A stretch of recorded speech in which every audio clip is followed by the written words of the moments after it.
ഓരോ കാലഘട്ടങ്ങളിലും ഈ നോട്ടിഫിക്കേഷൻസ് വരുമ്പോൾ അത് പഠിച്ച് മനസ്സിലാക്കി എക്സിക്യൂട്ട് ചെയ്യുക എന്നുള്ളത് വളരെ ബുദ്ധിമുട്ടുള്ള കാര്യമാണ്.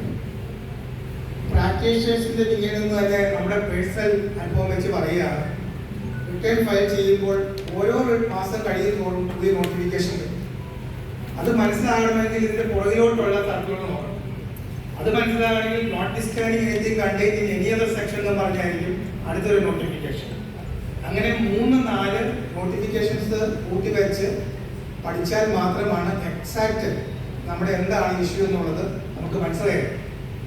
കേരളത്തെ സംബന്ധിച്ച് ഒരു ബുദ്ധിമുട്ട് വന്നത് മജോറിറ്റി ഓഫ് ദി ആൾക്കാർ ട്രേഡേഴ്സാണ്. മാനുഫാക്ചറിങ് കമ്പനികൾക്കായിരുന്നു ഇത് കൂടുതൽ മനസ്സിലാക്കാനും എക്സിക്യൂട്ട് ചെയ്യാനും എളുപ്പം. ഇത് മാഡത്തിനും അറിയാം. കാരണം സെൽപാറ്റും സർവീസ് ടാക്സും എല്ലാം മാനുഫാക്ചറിങ് കൺസേൺസിനാണ്. ട്രാൻമണിന്റെ ഇഷ്യൂ നിങ്ങൾക്ക് അറിയാം. പക്ഷേ കേരളത്തിലെ മജോറിറ്റി ട്രേഡേഴ്സ് ആയതുകൊണ്ട് അവർക്ക് ആകെ അറിവുള്ളത് വാറ്റ് ഫയലിന് മാത്രമാണ്. വാറ്റ് റിട്ടേൺസ് ഫയൽ ചെയ്യുക, അതിന്റെ അസസ്മെന്റ്, അതിന്റെ സ്ക്രൂട്ടനി, അതിന്റെ റെയ്ഡ്, ഈ രീതിയിൽ ഒരു സ്റ്റേറ്റ് സബ്ജക്റ്റ് ആയിട്ടാണ് നമ്മൾ ഡീൽ ചെയ്യുന്നത്.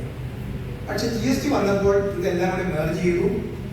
ഒരു നികുതി, ഒരു ടാക്സ്, ഒരു രാജ്യം എന്നൊക്കെയാണെങ്കിലും പല നികുതികൾ വന്നു. പക്ഷേ ഈയിടെ ഗവൺമെന്റ് പ്രധാനമന്ത്രി തന്നിരിക്കുന്ന ഓഫർ നല്ലൊരു